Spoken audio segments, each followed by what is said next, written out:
Jalan-jalan ke Lemabang, Cakep. jangan lupa beli ceker. Kita ketemu di podcast Bakso Palembang dengan aku Cek Nia Keker. Nah, Mang Cek Bice, untuk podcast Bakso Palembang kali ini Cek Nia mendatangkan tamu yang begitu spesial. Saking spesialnya pakai telur kok. Salah, bukan. Saking spesialnya beliau ini dulunya adalah seorang ASN, lalu kemudian mengundurkan diri. Cobalah kira-kira. Payo, langsung baik kita sambut bintang tamu kita. Halo, assalamualaikum Kak. Waalaikumsalam warahmatullahi wabarakatuh. Nah, Apa kabar Cek Nia? Baik Kak. Jadi kakak kita ini Muhammad Hibani Kak ya. Betul. Beliau ini merupakan entrepreneur dan juga anggota DPRD aktif Kota Palembang. Betul sekali. Cak mana Kak, kalau kakak belah yang memperkenalkan diri itu. Iya.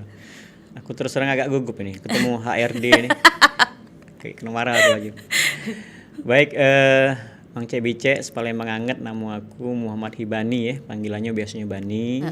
Sekarang kebetulan diamanahkan di DPRD Kota Palembang. Kalau sehari-hari juga ada bisnis dan memang masih berkecimpung di beberapa bisnis gitu. Itu ya mungkin. Nanti aku tuh ada yang aku soroti sebenarnya Kak, dari kisah hidup kakak ini yang benar-benar menurut aku sangat berani sekali ya. Ketika seseorang berlomba-lomba untuk pengen jadi ASN. Waktu itu PNS masih. Oh PNS ya?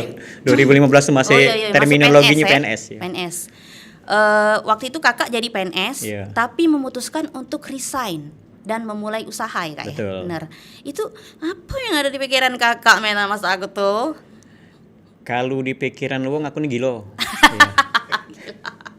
Ngapain gilo ya. Aku tuh waktu itu di ASN atau PNS di Kementerian Keuangan di Direktorat Jenderal Pajak. Mantap. Nah, pada saat awal-awal remunerasi bagaimana ASN atau PNS tuh gajinya agak besar, ada tunjangan ini dan itu. Nah, itu dimulai dari Kementerian Keuangan loh. Dan dimulai di tahun-tahun ketika aku resign itu. Makanya kata gilo tadi kan, uang lagi besar-besarnya berhenti, aku memutuskan akhirnya resign. Nah, jadi sebenarnya aku punya 3 alasan kenapa aku akhirnya mengundurkan diri dari PNS di Kementerian Keuangan. Pertama, alasan passion nih.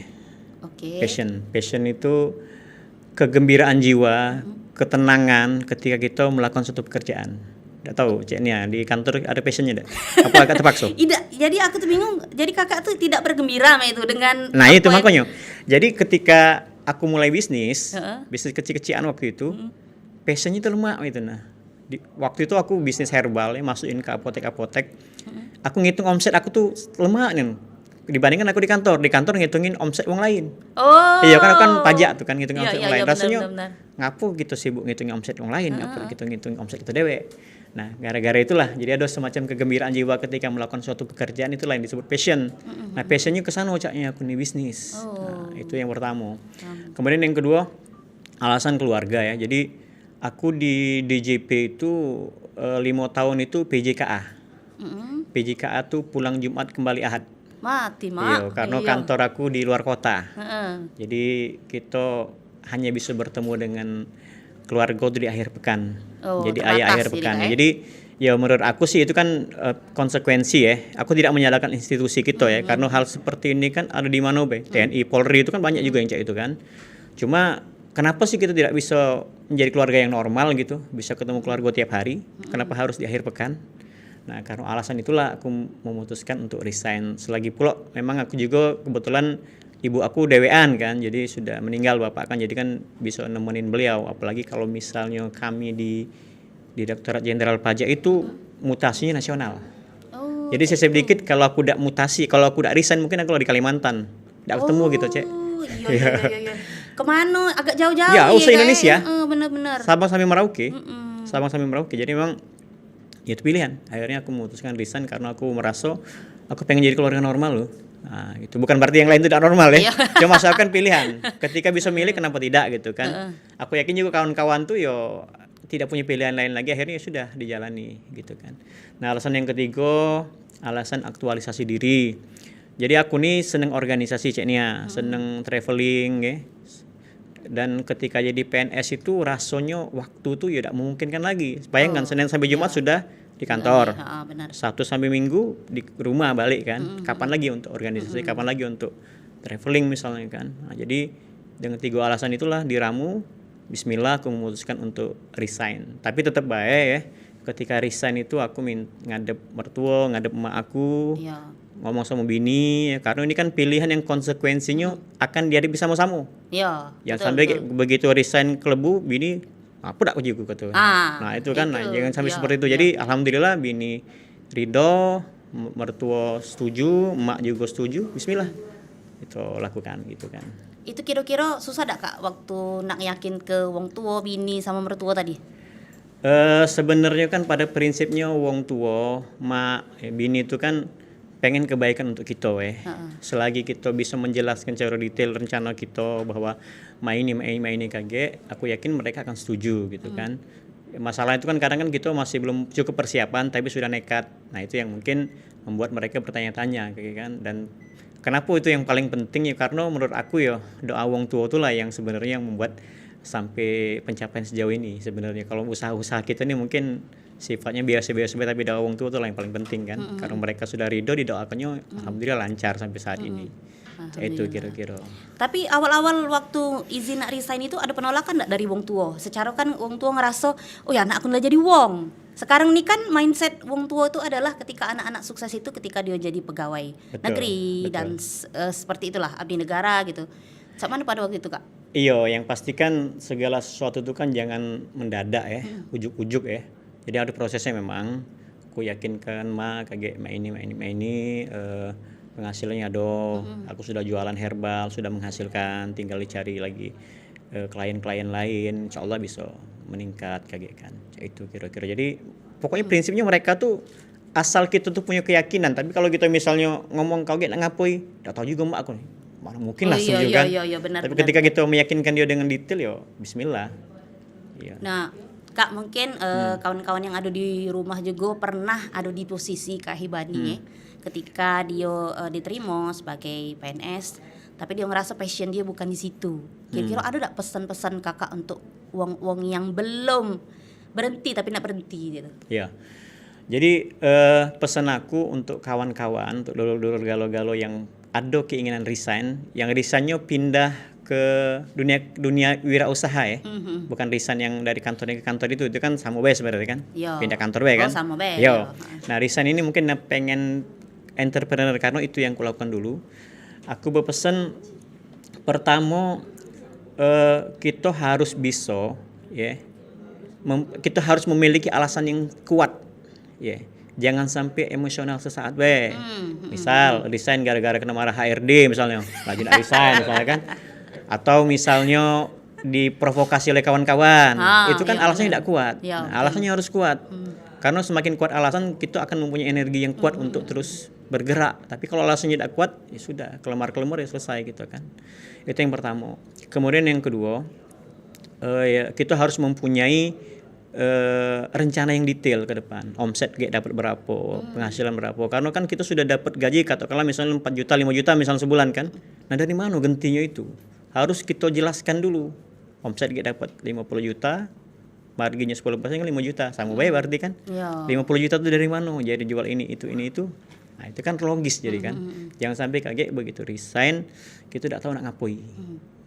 Tidak tahu ngapain. Ketiga tadi aku berpesan juga ya, kalau resign ini tetap minta ridho dari wong tua ya, karena mereka itulah yang akan mendoakan kita. Kalau misalnya tidak doa mereka agak berat kan. Nah, itu mungkin pesan. Cuma ya pesan aku kepada mereka ya, sebenarnya sederhana sih sebenarnya. Kalau memang memungkinkan kita mengerjakan apa yang kita cintai, alhamdulillah. Iya. Tapi kalau tidak bisa, tidak memungkinkan, sudahlah, cintailah yang kita kerjakan. Cintalah apa yang kita ada kerjakan di sekarang, walaupun tidak bisa mengerjakan apa yang kita cintai.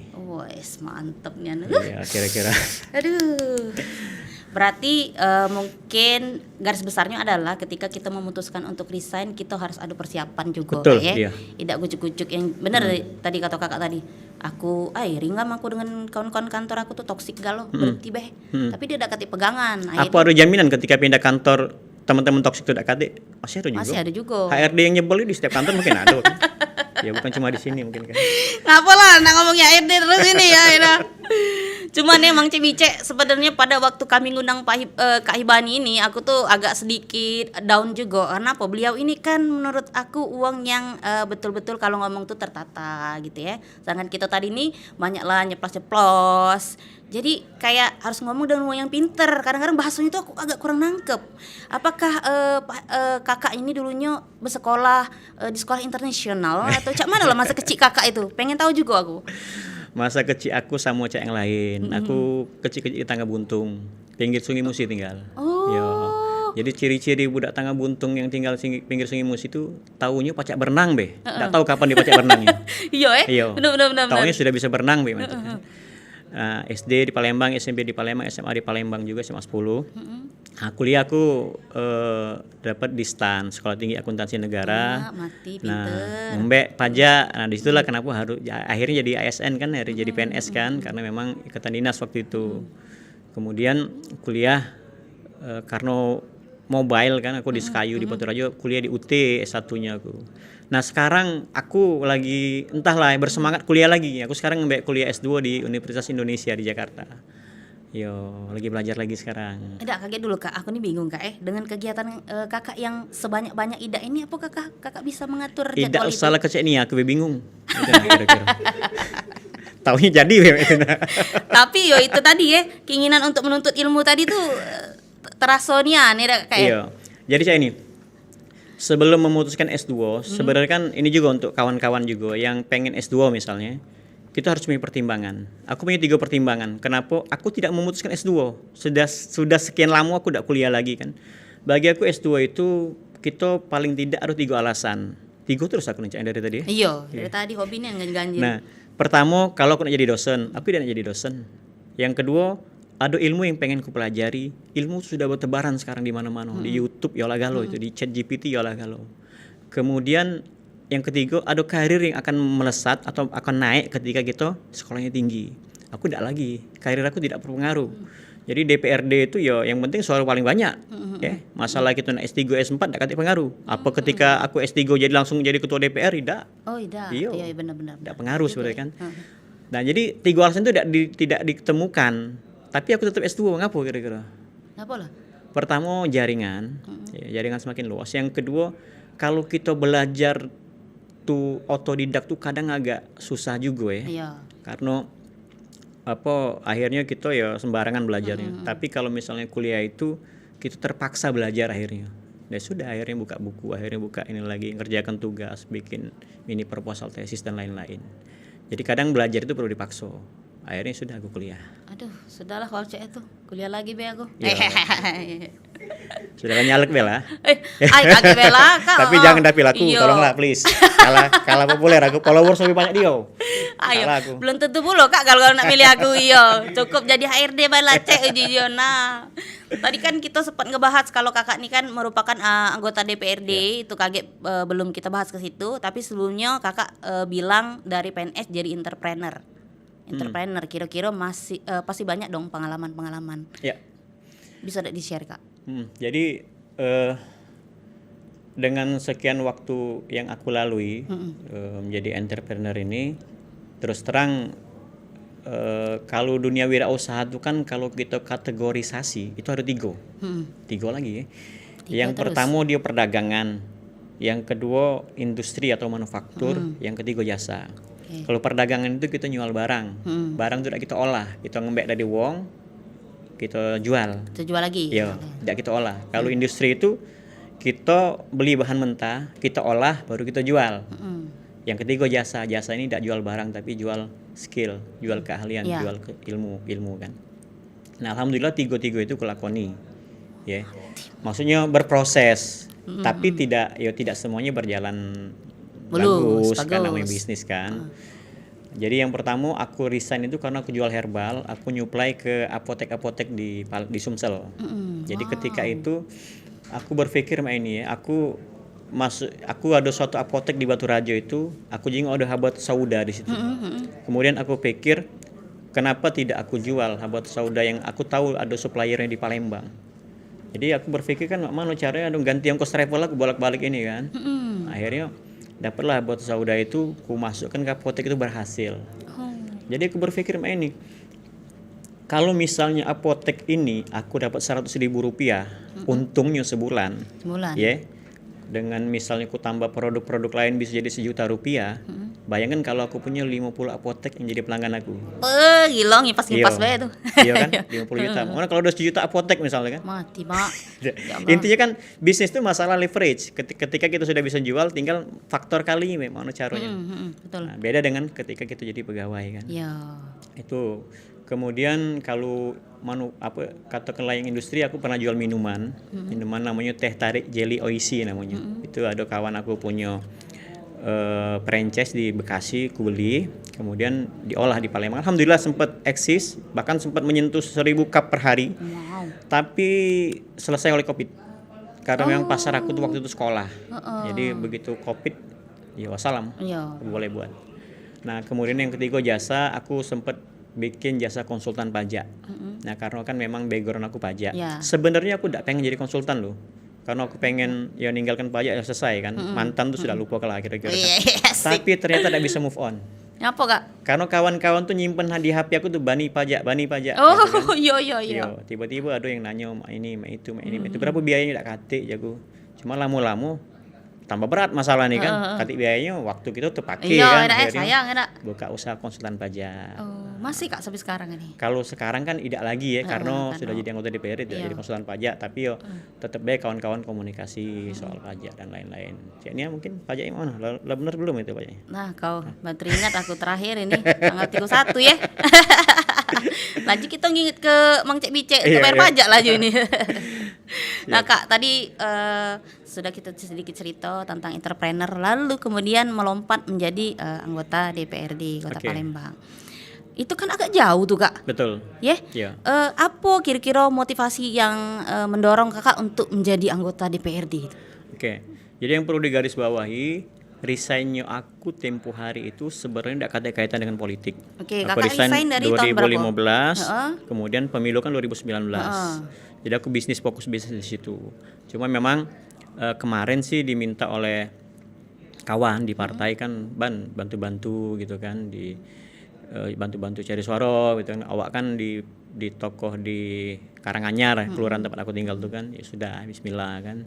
Tapi qadarullahnya karena kemudian dari Allah, bantuan dari kawan-kawan, akhirnya terpilih rupanya kan. Jadi kan setengahnya itu aku juga tidak terlalu niat, karena bagi aku dunia formal yang pakai seragam itu sudah selesai. Aku pengen kemana-mana pakai singlet, pakai kaos maksudnya kan.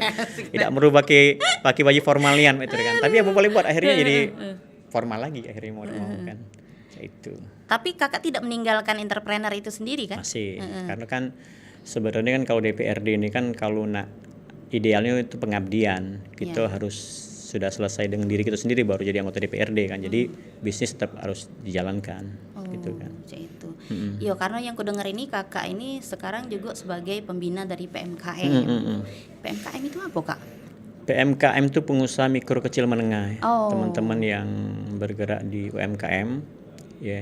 Jadi kan ini sebenarnya ketika aku mulai bisnis dulu, ketika aku resign, salah satu hal yang kulakukan adalah melok banyak pelatihan di berbagai macam tempat. Ada grounded bisnis di Malang ku peloi, ada pelatihan Facebook marketing waktu di Banjarnegara ku meloi, ada pelatihan Apo di Jakarta ku peloi, di Palembang juga ku peloi, kemudian juga komunitas ada Genpro, kemudian ada TDA tangan di atas, ada komunitas bisnis lain lagi ku ikuti demi mencari ilmu. Jadi sebenarnya kan ikut komunitas itu penting ya. Pertama kita dapat ilmu karena sering sharing di antara sama mereka. Kemudian yang kedua kita dapat market. Kita bisa berjualan sesama kita kan. Iya, ketika kita banyak komunitas kan. Yang ketiga ya kita dapat jaringan mereka yang luas, masing-masing bisa kita tanya sehingga menjadi benefit bagi kita. Nah, kenapa aku merasa PMKM ini penting ya karena tadi 3 hal itu yang harus didapatkan oleh mereka. Mereka dapat ilmu, dapat jaringan, dapat market. Ya, jadi saran aku untuk kawan-kawan yang di UMKM yo, melalui komunitas apapun itu insya Allah bermanfaat. Jangan kedewean. Nah, karena kalau misalnya bersama-sama itu biasanya kita lebih kuat. Itu kira-kira Nia. Apa baik Kak kegiatan PMKM itu Kak? Ya macam-macam sih, cuma memang sebenarnya sih aku minta mereka fokus ke edukasi sebenarnya. Cuma memang karena kebetulan di sana banyak emak-emak ya, jadi memang agak susah ngatur waktunya. Karena bagi aku yang paling penting tuh edukasi. Jadi modal dari pebisnis itu sebenarnya modal utama ya, bukan duit. Harus digarisbawahi. Karena kalau misalnya duitnya ada, banyak uang-uang yang punya duit tapi tidak bisa ngelolanya, selesai baik. Ya, contoh kemarin ada desa di mana di Jawa, aku lupa persisnya, dia dapat duit ganti rugi tol bermiliar-miliar, beli mobil baru, beli ini baru, 2 tahun lebar kalau, jadi miskin lagi, tidak kate sawah lagi, mereka susah. Nah jadi kalau kita punya edukasi, punya ilmu, kita tahu cara berbisnis, duit itu akan datang, investor akan datang. Kita bisa bikin laporan keuangan, investor akan percaya karena laporan keuangannya ada. Nah jadi sebenarnya itu fokus utamanya sebenarnya di edukasi. Jadi di mana-mana aku selalu mengatakan itu, termasuk ke mitra di DPRD juga, ke dinas-dinas terkait, ya edukasi kawan-kawan yang paling penting. Modal duit itu penting ya, bukan aku ngomong tidak penting. Iya. Cuma yang paling utama itu edukasi. Kalau mereka berilmu ya, berilmu duit akan datang. Ya itu kira-kira. Iya susah juga kalau kita cuma ada niat tapi duit akad. Tetap penting, tapi utama edukasi. Kalau duit ada tapi tidak kata edukasi, tidak kata ilmu, selesai. Selesai juga. Oh itu. Jadi misalnya duit 2 miliar sekarang, ngapain bingung kan? Iya bingung. Ya sudah. Ya paling beli ke kerupuk, pacak lah untuk Lembang. Nah Kak, itu kita ngebahas tentang PMKM dan juga entrepreneur.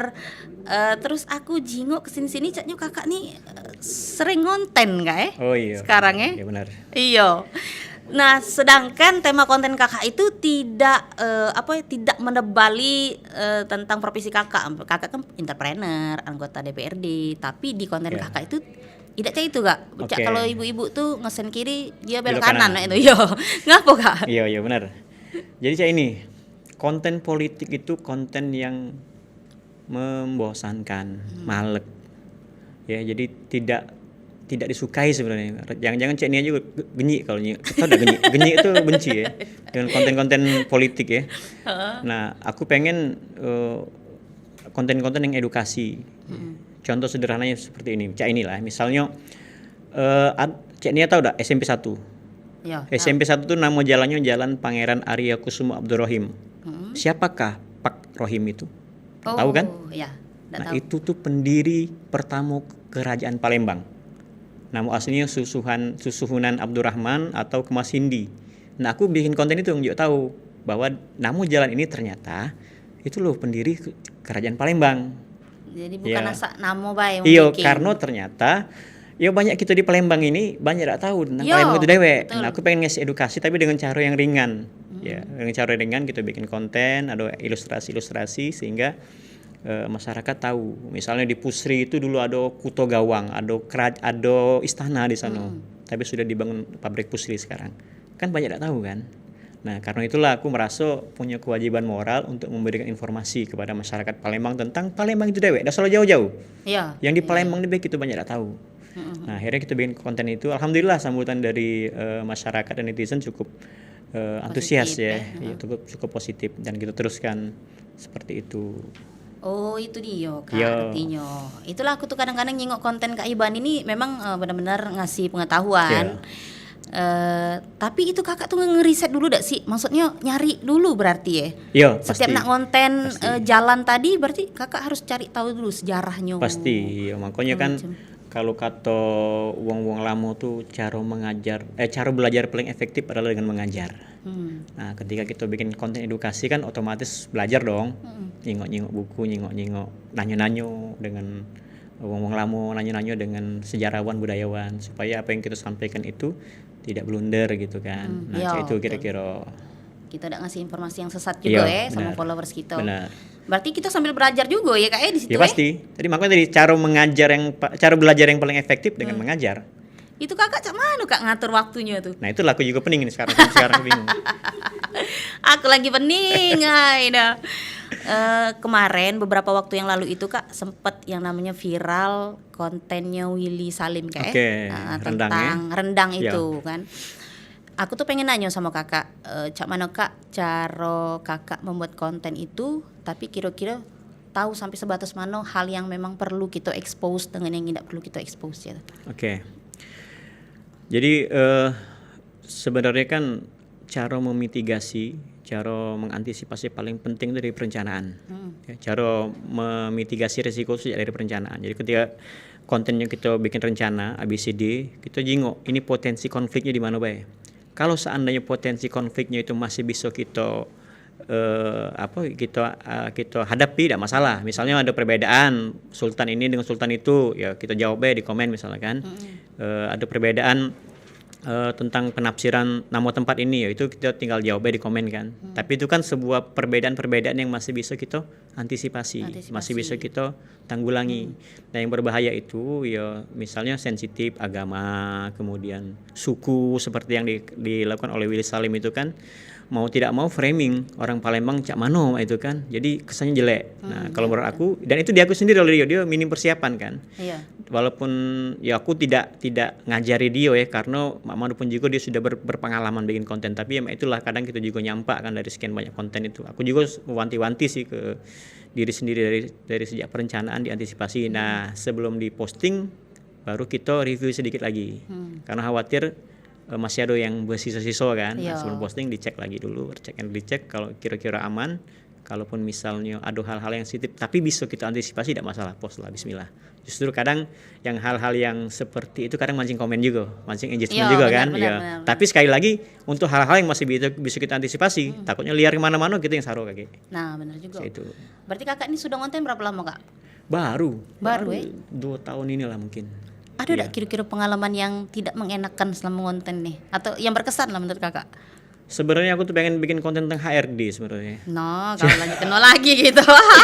Cuma keduluan, ya sudah, jangan sampai ini kan lagi berebut dengan Cek Nia kira-kira. Oh, kan. Itu. Yo, sebenarnya kan Ay saru gitu kak, saingan kita ini. Pasti ya, apalagi edukasi nih. Kalau sama dengan tim aku tuh ngomong, kak, apalagi Palembang lagi itu bedah kan loh kira-kira. Pasti masih ada lah kayak kan. Makanya kita nyingok kekinian apa yang terjadi di Palembang baru kita up lagi. Makanya aku variasi. Setelah konten edukasi selesai, aku bikin konten video tentang beberapa sudut kota Palembang, tapi tanpa suara. Ada lagu yang cukup viral ketika aku posting tentang rumah susun. Banyak yang nangkep itu. Boleh dicek lagi. Emang ada penampakan apa mana sih? Iya, maksudnya mereka ternyata banyak orang Palembang tidak tahu apa isi rumah susun tuh.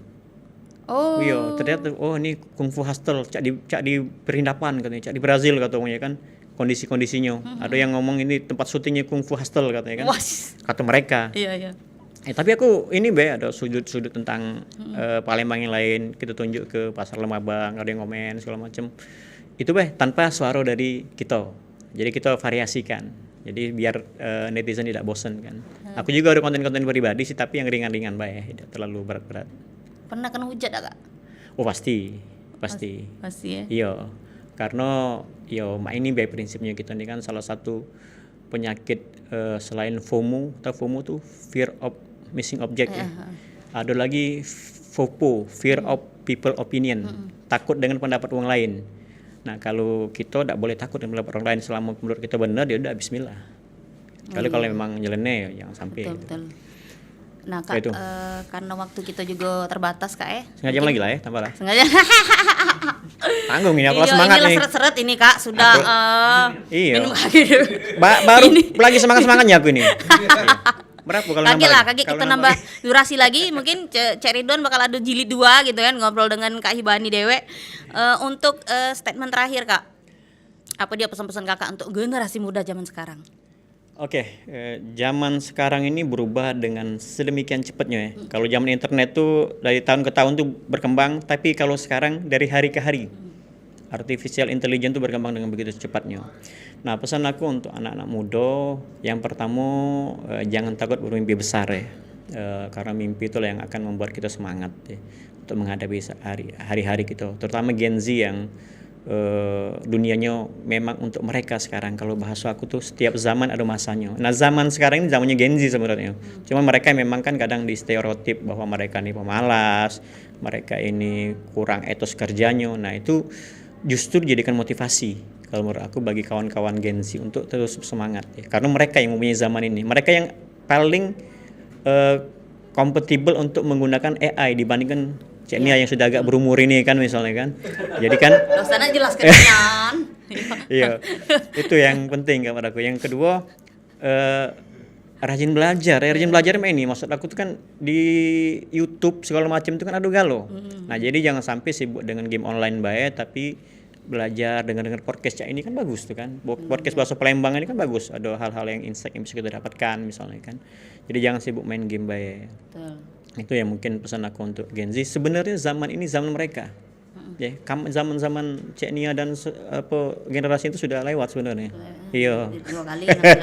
Cik Ridwan tolong dok sado jilid 2 untuk Kak Ibani. Cukup ya sekali ini, Beh. Iya, itu kira-kira ya pesan aku. Oh iya. Berarti Mang Cek Bice, untuk kita yang bermimpi besar itu jangan takut tapi harus ada persiapan. Itu yang harus di garis bawahi ya. Mau kasih sekali lagi Kak Ibani sudah mampir ke sini, banyak sekali pengalaman yang kami dapatkan hari ini. Semoga Kak kalau diundang untuk next kegiatan masih galak lah Kak Boleh, insyaallah. Walaupun diwawancarai dengan kami yang agak labu umur ini kan. Iya. Aku juga nyesuai kok, tenang Be. Bahasa bingin keluarga. Oh ya Allah dah. Mati kutu gitu. Yalah Mang Cek Bice. Ayo. Oke Mang Cek Bice, makasih banyak untuk keseruan kita hari ini. Jangan lupa terus saksi ke podcast Bahasa Palembang setiap hari Jumat jam 2 siang. Aku pamit, bintang tamu kita pamit. Wassalamualaikum warahmatullahi wabarakatuh. Waalaikumsalam warahmatullahi wabarakatuh.